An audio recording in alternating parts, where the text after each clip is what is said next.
Bismillahirrahmanirrahim. Assalamu alaikum. My name is Hassan and today we are going to add pricing table widgets in page in Elementor using Royal Elementor add-on in WordPress, and also if you want you can import pricing table template using this plugin. So you can import pricing table design. Before starting work, it's my request, please subscribe my channel. Thank you. Now back to our work.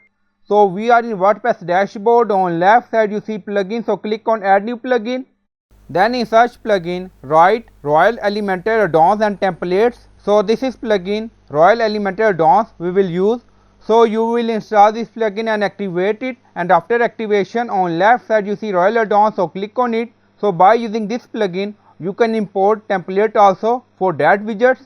So now widget section open and then you see all widgets we have pricing table enable. Now go to Elementor page and refresh the page. Now scroll down. So we are going to add pricing table widget for Royal add-on, and then in search widget write here pricing table. Now you see pricing table and then you see R icon Royal add-on, drag and drop here like this. So this is default widget layout. You see adding price feature, also you see add item, badge. Now you see corner, sale, hover animation. So you can set color scheme according to your requirement. On top you see style, so click on it. Now you see adding background type, subtitle, icon, image, price, feature, text. So you can do setting according to your requirement.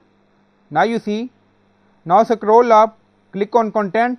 So now we are going to import design for this widget, and then you see predefined style, so click on it. Now loading.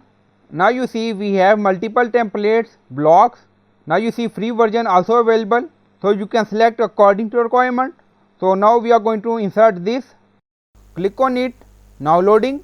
Now you see new block added. So this is a layout for pricing table, click on it. If you want you can change color scheme for this pricing table according to your requirement, and then click on update. So I hope you like this video. Please like, comment, share, subscribe. Thank you for watching.